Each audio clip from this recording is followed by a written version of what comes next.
Kia ora tātou katoa, ko rangitoto te maunga, ko ochikoto te awa, no Afrika ahau, ko Miles toko whānau, ko Colart toko ingoa. Top of the morning. Hey? Hashtag nailed it. Thank you very much for having me. Welcome to Agile Tauranga. We've got a full day planned. It's super action-packed. I just kept that slide as my visual aid. Tells you a little bit about me. I'm African, but I'm not South African. I'm pinballed all over that continent. It's kind of crazy. And that's my little family. Lake Ochikoto is this crazy little place in the middle of Namibia. That's a tiny little, they call it a lake, but it's probably about the size of this room. They haven't found the bottom to it yet. They've got 147 meters down, and there's a little opening that they found that leads to a subterranean cavern that they think traces all the way to the ocean about 700 kilometers away. Okay? But I'm on a tangent. I'm not here to talk about that stuff. I'm here to talk a little bit about shaping culture. So as a kind of starting point, what I'd love to do is just sort of ask you a question. I wonder if in all of our organizations and in society and in the communities that we operate in, there is a war of ideologies. It's kind of a quiet, invisible war of ideologies. Okay? I'm seeing a lot of nods around the room. Nodding's going to help me, by the way, because then I know that it's landing. So please feel generous with the, yep. So I know the Tauranga crowd, you guys are freaking awesome, and you're always really friendly to me, but it takes a while to warm up, and I know that. Okay. So war of ideologies, I think we're going to unpack that a little bit in the next sort of 30 minutes or so. By the end of this, what I hope to offer you is a bit of curiosity. Like hopefully we can spark your curiosity. So you're generating a lot of questions. Realize, I think, that you're in a room with 120 other people that are asking similar questions. Okay? I would love to be able to offer you some ideas to try. 30 minutes is not a long time for a pretty gnarly big topic, right? So the invitation is there to you to follow up. You know, half an hour, what happens after that could be really magic. And you've got a lot of people in the room here that I think will be sparked in the same journey. So if you've got ideas to try, this is the kind of moment to take a note of that, speak to the people around you, and then enjoy the day. Lean in and look for opportunities to try them out back at base. All right, because we need to figure some stuff out. There's some really good reasons for that. I think the third thing I'd love to have out of this talk is that you're inspired to act. That you're kind of realizing, you know, yes, we've got some grand challenges facing us, and this is a part of the conversation about where we go next as a society and as a community. But you know, what do I do? You know, it's like climate change coming at us. Those are big. But what are the small steps I can do to make a difference and step in the direction that I want to go? All right, so out of this, we're looking for a bit of curiosity, some ideas to try, and a bit of an inspiration to act, something that you can actually go away with energized and you're going to do something about it. I see some nods. Yeah? Does that sound good? Does that sound reasonable? Worthwhile? Awesome. Thank you. So, quiet war of ideologies. I think our people experience that war. They're experiencing that war as office culture or culture in our workplaces. We'll unpack that term a little bit more in a bit. But it's just a kind of lovely time to be alive because we're seeing some pretty big dramatic shifts in society, aren't we? You know, you guys feeling it? I mean, just the fact that you're having a conference in Tauranga, you know, this is the second one in a row now. But this is a growing kaupapa, it's a growing conversation. So I'm going to sort of tackle a few things, but I'm going to talk about culture a little bit later. What I really want to kind of cover off to start with is why I'm so personally interested in this stuff. And I hope that if I can share my why, it resonates with something that you've got going on that's your why, and maybe we can join some of these whys up and we can actually create a bit more of a movement around this. Okay, so next up really, just share a little bit about my why. So I have a 9-year-old kid. Hands up, who's got kids? Just quick show of hands. Oh, thanks. Geez, I'm like 90% of the room just about. So, you know, I think about the future a lot, and I kind of worry a little bit. You know, I asked Siri this morning, what's the date today in 20 years' time? And she told me it was Tuesday, the 26th. It's Tuesday, the 26th of October, 2038. Eh? It's my bad Siri impression. And, you know, I want to invite you to just take a moment and think about Tuesday, the 26th of October in 2038, you know. I wonder what kind of day we're going to wake up to, right? And you've got kids. What kind of day are they going to wake up to, right? Just kind of take a moment and let that kind of come in, right? I wonder what kind of world we're going to be in. I realize that we're pointing at a particular version of that future, which we, you know, might not want to be in, right? Because considering some of the challenges we're facing. But the version that I'm working on doesn't exist yet. I don't think we're pointing at it yet, but there's more work to be done to be getting there. Really has sort of three elements to it, and those are my three pictures. So I'm dreaming about climate change, and that we're actually on the front foot of climate change. So if you're waking up in that day, you might see a couple of news feeds talking about people finally getting their act together, right? Our problems are more joined up than our solutions, so maybe our solutions are starting to get better connected and actually get some traction. So I really hope that 2038, we're starting to see a global galvanized response to come and meet some of those challenges. Society. I think that society, I would hope, is a lot more sophisticated than it is today, all right? We've come a long way, but we've got a long way to go. We were celebrating women's suffrage, 125 years of women's suffrage. I've got a great privilege of having quite a few friends that are on the New Zealand Herald list of notable women in history. And you know, we've been having conversations about this, and the world has still got a lot of changing to do, but I feel pretty proud of that as a step. It's a pretty big shift for our society and for our communities. Really acknowledging that there's a hell of a lot more to do. So that day that we wake up in 2038, we're like, hey man, feels great to be alive. We've taken a step forward. Post-Trump. And then the third category, and I think this is probably closer to my professional skill set, is the ability to, or that you're waking up to a world that has beautiful businesses. Businesses that are prospering, they're purposeful, they're generating impact in the world, they are just showing up in a really good, strong global citizenship sort of way, and they're human-centered. People are right at the center of it, right? So that's the kind of, those three aspects. Can I get a quick show of hands? Do you think that sounds like a future that is attractive enough for you to want to focus on that? Does your version of that day kind of map to that? Is that sort of three things that kind of cover on there? Big show of hands. Who wants to go there? Who wants to go there? I'm seeing lots of like hesitant hands, and like my version might be, I want to edit this. Awesome. Thank you very much.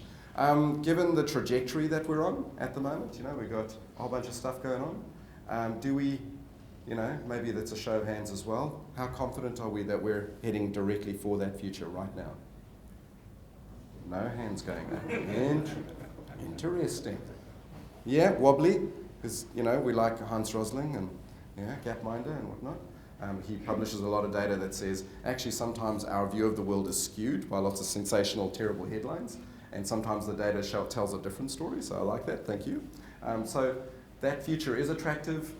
We're tracking, but not necessarily purely on that, and it's certainly not guaranteed that we're going to hit that, no matter what we do, really. Okay, but it's good to try. Is that kind of with me so far? Awesome. So I guess the punchline there is I feel like I'm in a room with a bunch of people that I'd really like to keep talking to and working with towards that kind of future. So that's a little bit about my why. Why did I touch on it like that? I think when you start to approach the topic of culture, work culture in particular, professional sort of operational environments, organizational environments, I think you can't really approach that without understanding some of the history first. So if we sort of went back in time a little bit, and I wanted to call out at least 2 points in our sort of timeline, accelerated social time, society timeline, right? So if we go back to the kind of point where we were feudal and medieval, we had monarchies and those sort of structures were in place, organizational structures looked like that sort of first one, you know, more like tribes. We then switched into institutions. And the thing that caused that shift I mean, a lot of people call it the Industrial Revolution or the Industrial Age. Right? Sound familiar? Well, there were two key ideas that triggered that change. Okay? The first one was the division of labor. So it's an idea that you can take, you know, if you wanted to get a product or a widget built en masse, you could break it down to a bunch of little jobs, eh? And you could get people to do one little job over and over and over and over again, and they would, you know, you'd build systems and processes that would allow them to be reassembled and actually produce the thing, and then out the other end you'll get your pins or nails, eh? So when the Industrial Revolution came in, they were making chains for the shipping sector. They were, you know, doing lots of little things that became kind of mass-produced, mass production. There was the emergence of mass production. Right? The reason why I'm mentioning the division of labor is because it's one of the key patterns that defines and shapes the working environments that we have today. So I'm just kind of calling that out. We'll put a placeholder on that. The other key idea that tipped us into industrial age is the idea of economy of scale. It started to make real commercial sense. Eh? Get a bunch of people together, you know, tell them what to do, make sure we've broken the task down into simple chunks, and then scale that sucker up. And we can then make lots of ammunition for the civil wars in America, because there were, you know, a lot of stuff going on there. We could do lots of things. And so the empire was fueled, you know, British empires and that sort of thing. So kind of just painting a bit of a picture, I'm just calling out those two ideas, division of labor and economy of scale. And they started to shape the organizations that we have today, the environments that our people are in. So if we're going to make our environments more people-centered, you have to understand what the environment is that's actually formed around us, right? Is this sort of landing? Is this resonating? I'm seeing quite a lot of nods there in the back.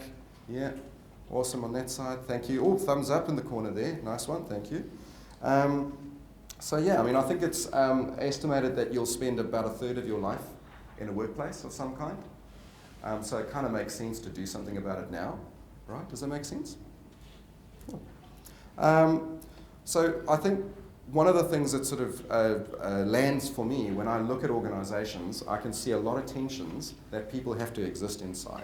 And one of the most dominant things is you could describe an organization as if it was a Victorian clockwork machine, right? Because the industrial age triggered in, and they were doing simple things like pins and nails and buttons and that sort of thing, and then they started to realize that actually you could do more complicated things, and they started bolting things together, and wow, now it's got moving parts, and you can produce guns this way, and wheels, and all sorts of things. And so we start to see through the timeline, the industrial age has given rise to ever-increasing complexity in the type of things that we're doing, but the underlying mental model for how we organize people is still the same.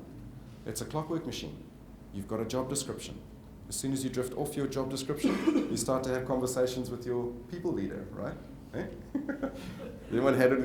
Has anyone had any of those conversations? Yeah. They're like, oh yeah, I can see a couple of nods around the room. All right, but that's the kind of cog in the machine mentality, right? Where I've hired you to do a development job. Why the hell are you talking to the customer and asking them weird, cool questions about why they want this thing and da da da? You know, I've hired you to do this thing, you've drifted off that, it's all very good and well, lots of ideas, but please can you get back to what we hired you to do? Yeah? So that's a clockwork machine kind of kicking in. So if that's a kind of philosophy, why is that a bad thing, I wonder? Okay? What's the problem with that? And I think one of the things that we want to kind of put out there, and what I want to put to you as a provoker, is frankly that 20-year vision, that day that we want to wake up into, and that awesome day, is this the kind of organization structure that's going to get us there? Yeah. Is it the organization structure that's going to get us there? I don't think it is. I'm seeing a lot of shakes around the room. I think we're feeling that, and it looks like you're agreeing, that what got us to where we are now is really not going to get us to that awesome day in 20 years' time. So that starts to frame up, well, let's kind of go and find out what will. So thank you for that. Let's see. Where am I at? Let's have a look at sort of where we've actually got to now. Like, what are we actually facing into now? Is anyone familiar with this graph? A lot of nods around the room. I know Tauranga has been exposed to a lot of the sort of rhetoric around exponentials. Eh? Things are changing really fast, and they're getting faster. And that graph sort of says it a lot to me, that a lot of what got us here is based on what we call linear projection models. It's last year plus 10%. It's like, in order to predict what's going to happen next year, I'm just going to look to the last couple of years because it'll tell me a little bit more. So we can push our Victorian clockwork machine, we can place our bets. Eh? We go up the mountain, we do the executive retreat and do the strategy thing. Eh?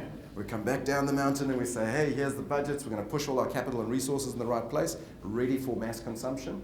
And then we're going to, we're going to let it, let the money roll in and let the widgets go out, right? We're going to let that, a lot of laughs around the room, because we kind of know that's the model, right? Frankly, it's somebody sort of snuck in at midnight at night and ninja changed the rules, didn't they?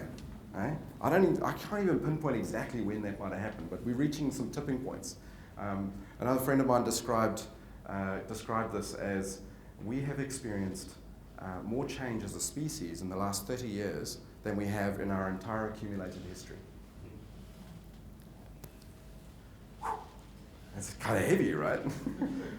What brought that about? They'll call out digital digital disruption, that our societies are more connected up. And I'll just go back a slide to there. We're starting to get more to this element here, that our society is actually heavily networked. If I dropped an idea into the first one, into the tribes sort of model there, the idea would take a long time to propagate around. Eh? If I dropped an idea into the network one, way faster. And we're feeling that, right? Hands up who's tried Pokemon Go? Knows about Pokemon Go? Oh yeah, cool. Hands up. That's not, I won't do the hands up thing. So Pokemon Go is just an interesting case study. I pulled their market cap graph off Google and just thought, when was Pokemon Go actually released? Okay? So Nintendo, share price, essentially, or their market capitalization, the value of their business, was sort of tracking along, and then of course on July the 7th when it was released, we had 14.6. Within about 48 hours, they jumped to $41 billion. Okay? Can you imagine being a shareholder or a board member of Nintendo? And you're waking up one morning and you're like, what the frickin' heck just happened? Okay? And then it spiked and then dropped sharply off. You know why that is? They don't own Pokemon Go. And the market realized it. They were like, wait a minute, they don't own Pokemon Go. Niantic owns Pokemon Go, and Nintendo owns a stake in Niantic. So it's kind of a weird quirk. But what a flippin' roller coaster ride. My market cap is just about double and a half, and then now we're at double, right? So it equalized at about double. And it's in a very frighteningly short period of time. So things can happen fast. Pokemon Go, incidentally, reached the same number of daily users as Twitter within 36 hours. Right? For those of you who know that metric, that's the one that matters. Like, number of registered users isn't nearly as interesting as number of registered users that are actually interacting with you every day. Right? That's the hard number to ask. So it just goes to show how viral that effect can be. So this is the world that we're in. Things can propagate across our networks really frighteningly fast. What does that mean for our people? What does that mean for our people that are inside organizations that still have long planning cycles? And they've got to answer really awkward questions about why did you do this and it didn't work out that way. Whoa, no surprises, please. The market should be buying all your widgets. You need to sell harder. And so we're having this really awkward conversation that people are caught in the middle of this Victorian clockwork machine that is essentially growing increasingly out of date. Is that landing? Thank you. What have we got? So I think for me, the kind of experience, I love Tanmay Vora, if you follow his Twitter profile. He posted this a little while ago and it just went viral. It keeps showing up time and time again. I don't know why, but it's just a lovely way to express what's sort of happening in some of our beautiful organizations. So this is starting to emerge. So I guess with that as a backdrop, things are getting faster. The Victorian clockwork machine is starting to sort of exhaust its worth. It got us to where we are now, and it's been really strong. It's awesome. But it's not necessarily the answer for what's going to get us to where we want to go. So this is kind of closer to what does an organization need to look like so that it gets us closer to where we want to go, to that awesome day in 20 years in the future. That's the space. It's kind of getting me excited. So, excuse me. So I think just kind of calling out three characteristics One is adaptability. You know, you guys have heard that phrase, adapt or die. Right? It's not the strongest of the species that survives, it's the one that is most able to adapt to its new circumstances, often attributed to good old Charles Darwin with an epic beard. Eh? So adaptability, I think, is important, growing increasingly important. And that is a skill set, it's a muscle group that a lot of organizations just haven't exercised enough, all right? So when changes come, it's like a shock, bam, it hits them, and they struggle to recover. If you've managed to find full recovery, you're called resilient. I've been hit by this change, we kind of get back to normal, whew, okay, I'm resilient. Okay?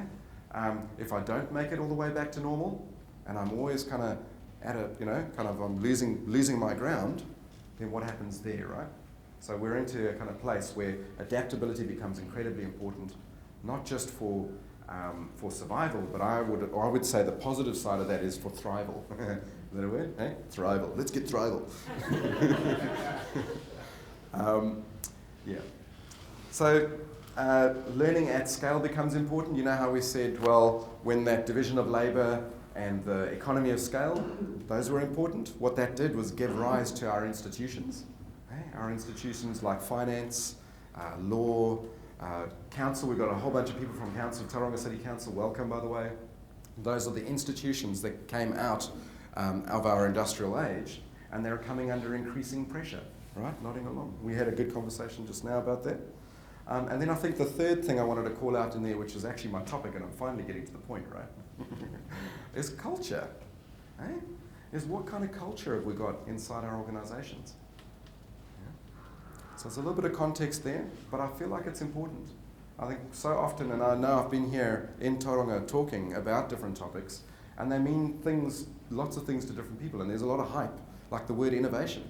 It's crazy, right? A lot of laughing. It's so true. I can stand there and go, what does innovation actually mean? And then everyone has their own version of it. And it's so fluffy that you can say anything you want and everyone will nod to it. And culture, I feel, is at risk of the same sort of thing. So what I want to do is really just kind of unpack that a little bit more. And let's see what I've got next. And offer you 3 starting points for a conversation. I want to invite each of you to please catch up with each other about this if it's interesting, and kind of go out and catch up with me especially. I'll be very keen to compare notes with those of you kind of facing into this sort of thing. But I want to offer you a definition that I found useful, which is that thing there. We'll talk about that in a second. I also want to offer you a way to tell what role a culture is playing, or what role culture is playing in your organization. So we're going to talk a little bit about a diagnostics framework, right? Now that you understand the background of what's actually happening, how we've designed our organizations, and how we've taken people and we've essentially fused them into the structures that we've got. So your identity is literally tied to the role that you have. Does that kind of land for people? All right? And you know that that's an important thing now, because if we start messing around and changing the Victorian clockwork machine, you are literally changing people. They are fused with those roles. Their identity is fused with those roles. You know? Just a pause and a slight tangent. I'm acknowledging my T-shirt here today. It's a friend of mine who committed suicide last year in January. Mental health issues brought about from a loss of identity, loss of meaning, right? Since then, just realizing just how much we need to confront some of the issues that are facing as mental health, right? As manifesting as mental health. You know, we have this idea of shift left philosophy. So if that's the right side, it's like everything cascades down towards the right, for instance. Is that stage right? That's stage right? Left, right for you. So if the bad stuff is sort of down there, sometimes we need to search left to be able to intervene to create better downstream effects. Does that make sense? So if we're seeing suicide rates and mental health issues and morbidity being related more to the stress that we put people through, we need to be searching left to go and look at what is it that's actually causing those downstream effects, right? Isn't that a wiser place to look? So the reason why I wanted to touch on society and the Industrial Revolution, all that sort of stuff as a backdrop, is because I think that that's the left stuff. I think it's the fundamental structures that we're putting our people inside. And it's incredibly important, and I worry about where we're going to go next as we start to update our organizations and the philosophy starts to shift. We need to put some stuff in there that makes the people the center of that story.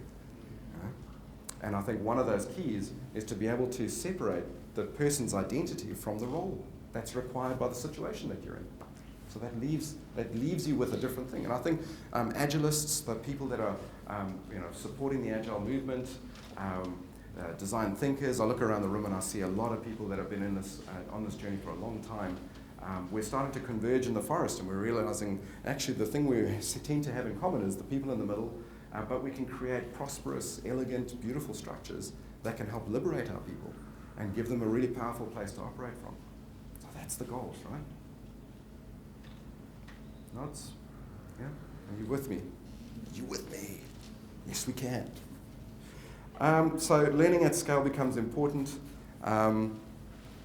For culture, definition, I love this one because it seems quite portable and it's kind of natural. It's what we see, do, and believe as a collective.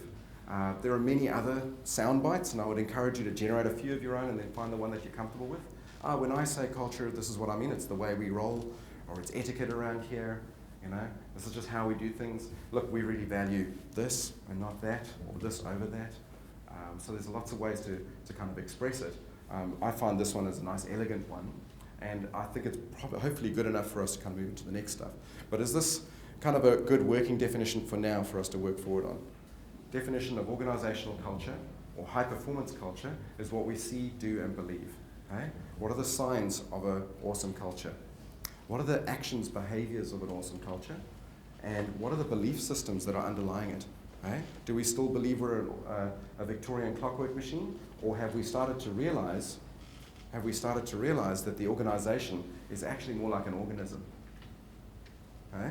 Which puts us into a whole different bracket, a whole different performance bracket.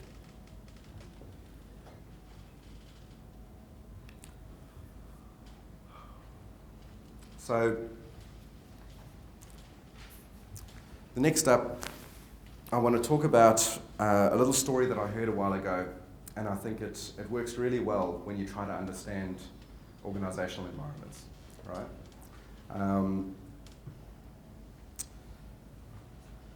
It's adapted from a native Indian story, a grandfather and his grandson, and the grandfather is talking to the grandson and says, in each of us there are two wolves at war, having a raging war, and personally I think that that's a really good metaphor for our organizational culture settings. So in each of our organizations, in our teams, the people that I work with, in each of those domains, there are two wolves at war. There's the good wolf and the bad wolf. How do you know which one's winning? So think about this now. So if the bad wolf is winning, for me, it shows up a little bit like this, that you've got a culture of blame. When the surprises come in, and they're not going to stop, they're not going to get less. We're going to keep experiencing surprises as organizations as we kind of get going, right? Because things are turbulent. All right. As the surprises come in, we have a blame culture, which just sort of says, that's not what I wanted, that's not what I dreamed up in my head, and that's not what I expected. Who's to blame? Who's to blame for that? Kind of feel in that, conflict. There are genuine conflicts that start to emerge. A culture that's not working, that's not firing, not feeling in sync, there are little bouts that go on, tensions that build up. You can cut the air with a knife, all right? And that shows up and manifests in a whole bunch of different ways. Toxicity, and those are often the little micro narratives, the stories. Oh, you don't want to go there. They're crazy in there. They've got a horrible, toxic culture. We often use those words, right? That's a kind of thing. So you know the bad wolf is winning when those sort of things words become part of the stories that people tell about an office. Fixed mindset. This is that kind of scarcity mentality. It says there's only so many ideas, so I better hoard them, and I'll only give them if I'm really or knowledge.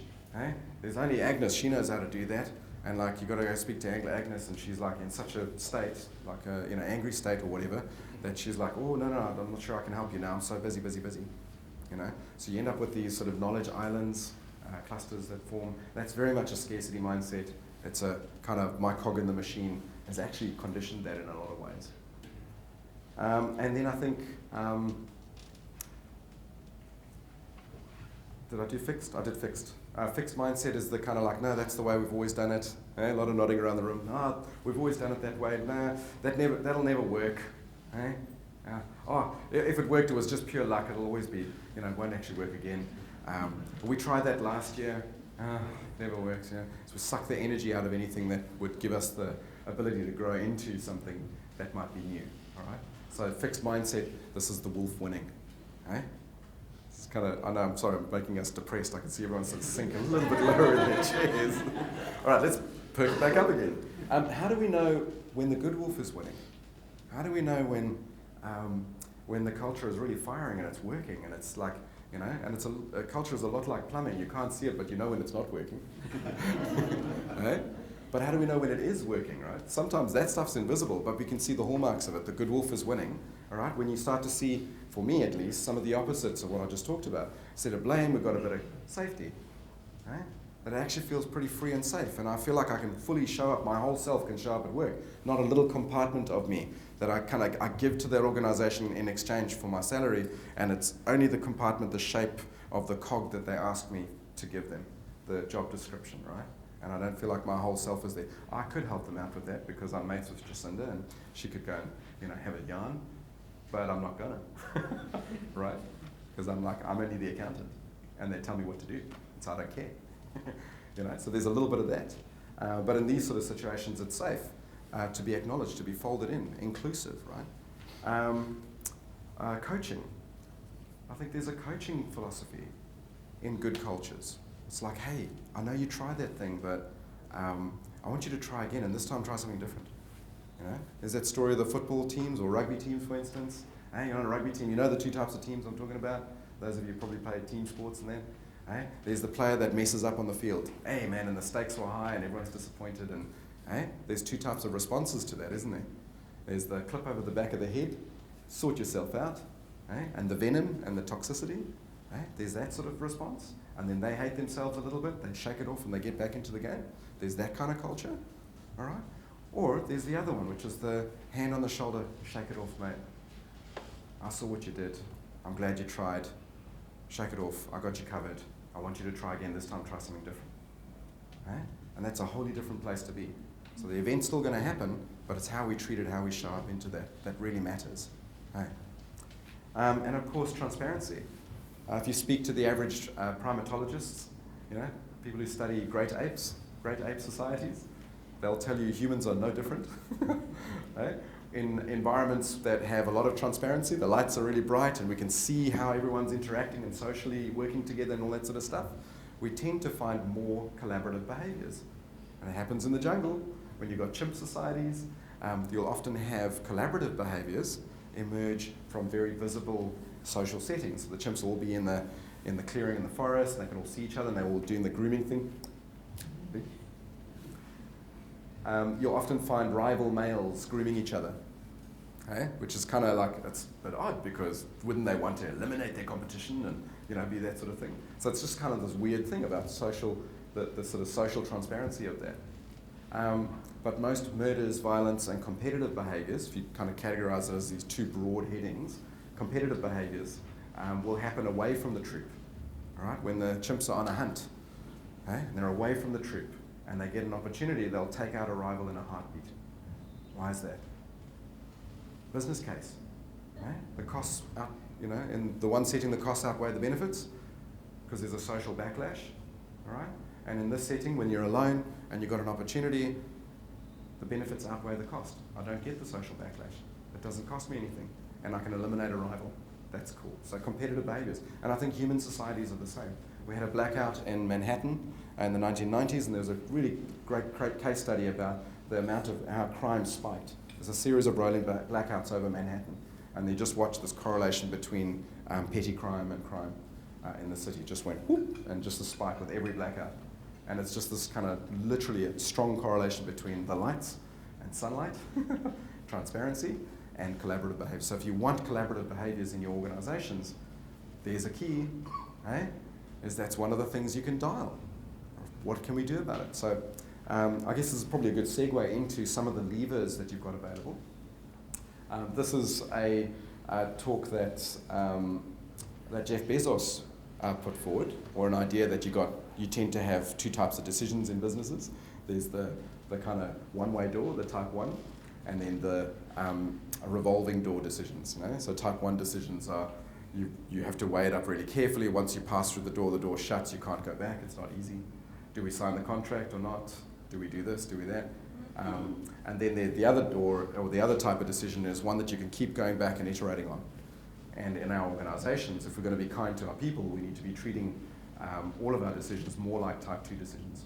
They need to be constantly iterated on, constantly revisited. Why are we doing that again? Yes, okay, cool, now I'm in it. Right. Is that still relevant? Yes, it is, okay, cool. Not relevant. What do we need to tweak? What can we adapt? All right, so you start to see the philosophy. You're going to end up being way more kind on people.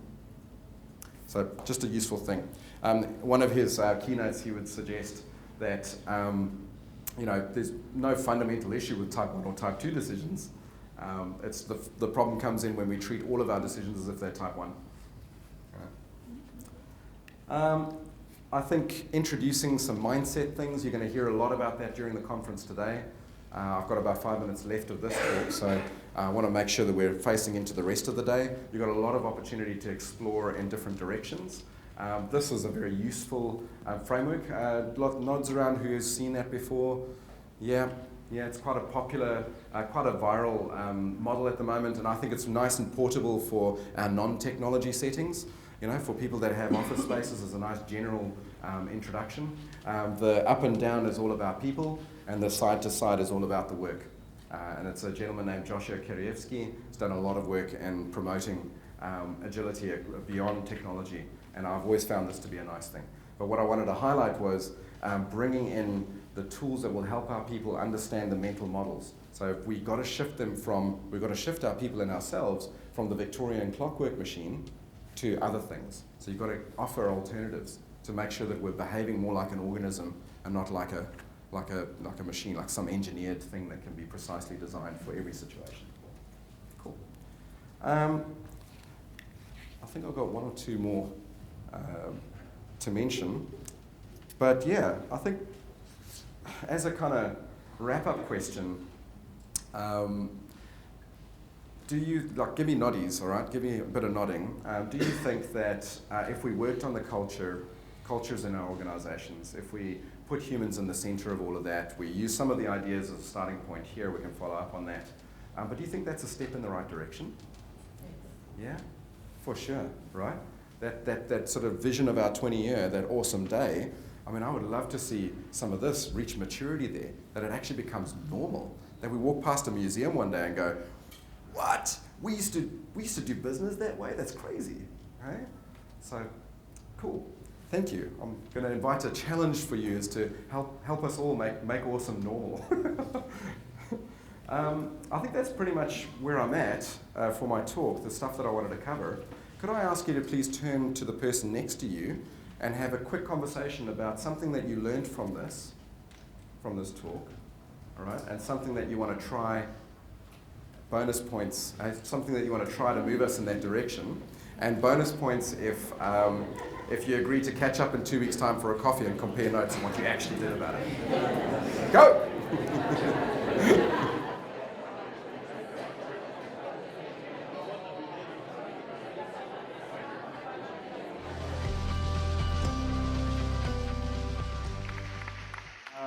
We've got a bit of time for some questions, and we've had some that have come through on the Me Too app.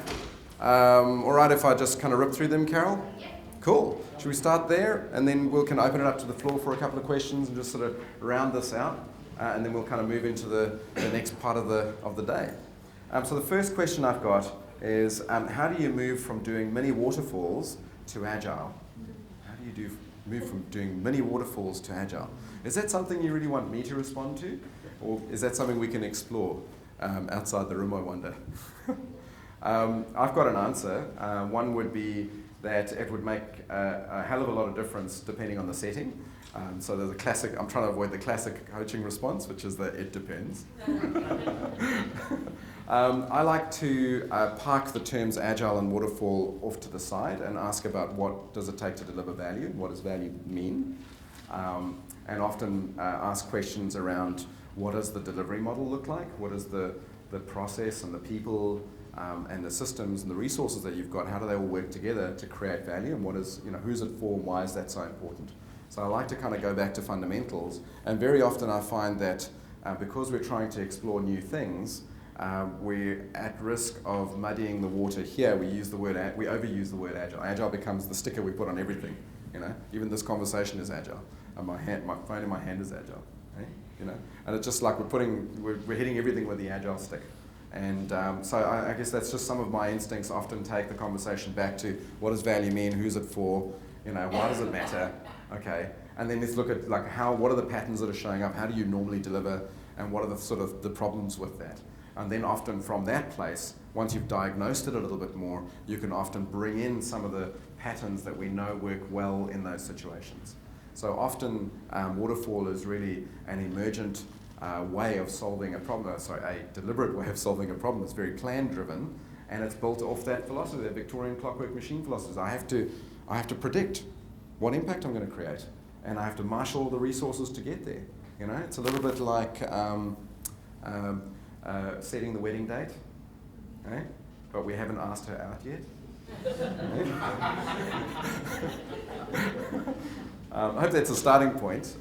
Get you curious about it, but again, just put the focus on what's value. How do we normally get value now? How do we generate and deliver value? Let's honour the stuff that's worked well and got us to where we are now, and then from a confident place, let's explore responsibly where we want to go next. And so Agile becomes a natural thing that you can experiment with. It's not something you want to impose wholesale.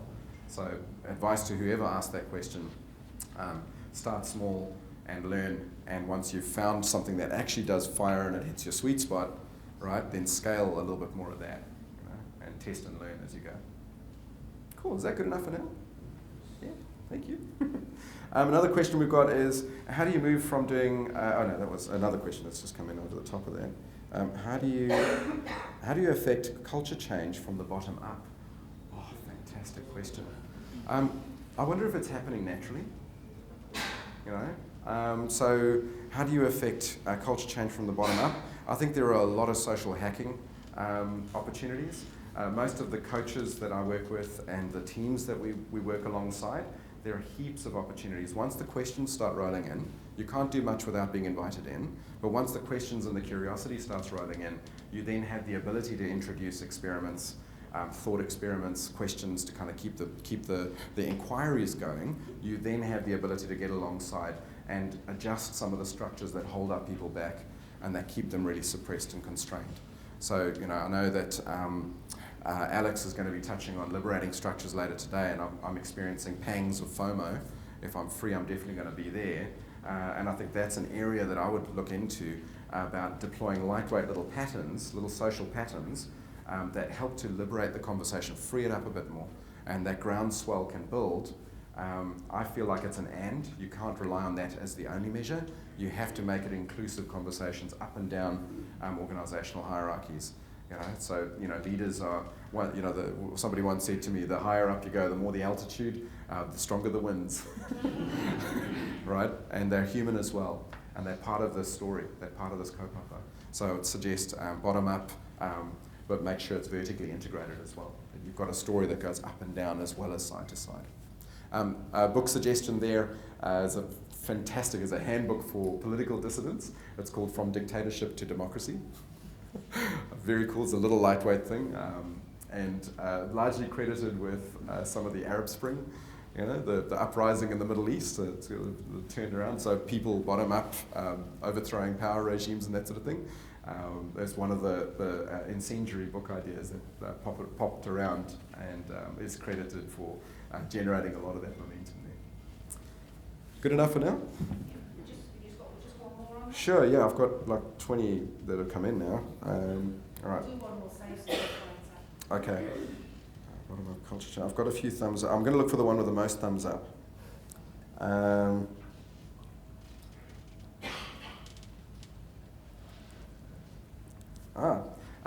But the Agile Manifesto was written on the top of a mountain. Should that worry us? I love it. Yeah, I'm going to go with yeah. Thanks. Next question. Yeah, I don't think I can offer much more than that without a longer conversation, and I'm getting the hard It's lean. more of a soft Okay. I will close with one remark and then hand it over to the amazing Carol and the awesome team that put this together. I think you should, and I hope you do, feel very privileged to be here. I certainly do. But it's my favourite quote. I say this every time, and it always kind of gets to me. In the desert, if you want to go fast, you go alone. But if you want to go far, you go together.